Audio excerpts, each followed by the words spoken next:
footyheads.com.au. All right, well, the VFL's having another wonderful year, no question about that, and it's become the unofficial breeding ground, along with the TAC Cup, for future AFL players. This year, we've seen stars like Michael Barlow and James Podsiadly make their debuts in AFL ranks. They're former TAC Cup players who've gone on and had a second chance via the VFL. And Tristan Fernando found out this week just who else is lurking in VFL ranks.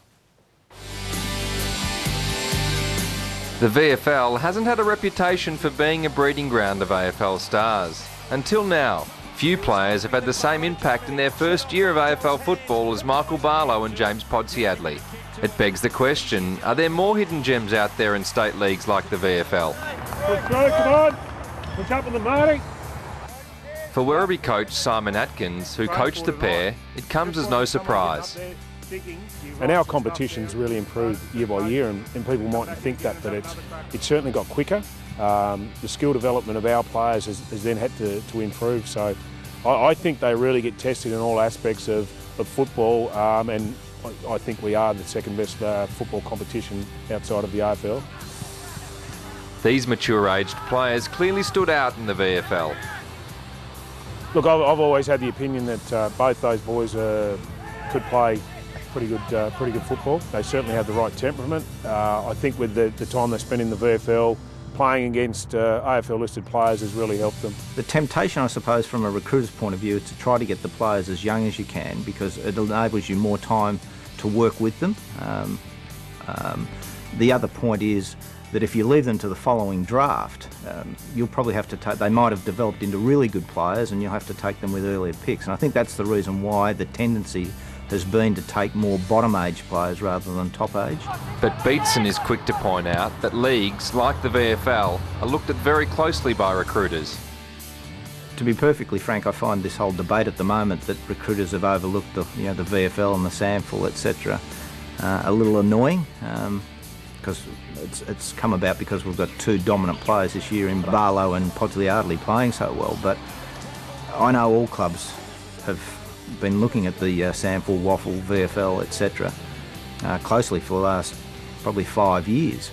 North Melbourne forward Aaron Edwards is another of the VFL's recent success stories. In 2006, he booted 100 goals for Frankston and took out the competition's highest personal honour, the JJ Liston Trophy.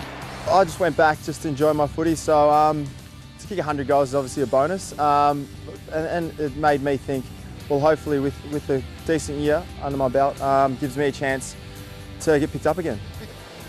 He believes the VFL provides a good pathway for those still holding on to their AFL dreams. They've shown that there's some real talent hidden in the VFL. I don't think Podsiadly was hidden too much. He's been a gun for a fair few years, but it shows you that Barlow has come through the ranks and played Werribee, and come in and made a massive impact at the AFL. It just shows you that so there's some real good players out there, and if recruiters are willing to take the risk of picking a mature age, yeah, I'm sure that they'll pay off. I think it's an excellent quality. I mean, you've got so many AFL players coming back into the competition on a weekly basis, but the standard is probably as high as it's been for a long time. Hookers, no doubt, the recent success of VFL draftees will force recruiters to take notice.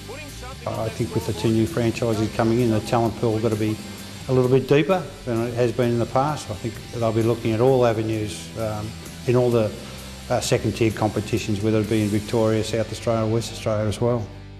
John Hook there with Tristan Fernando. Well done to AFL Victoria, the VFL going great guns in season 2010. Speaking of great guns, Ben Reid's having a wonderful year for Collingwood. He's barged his way into the team. He's killing them at the moment, Dicko, and he joins us right here next. Look at him, ready to go, Ben Reid on TAC Cup Future Stars.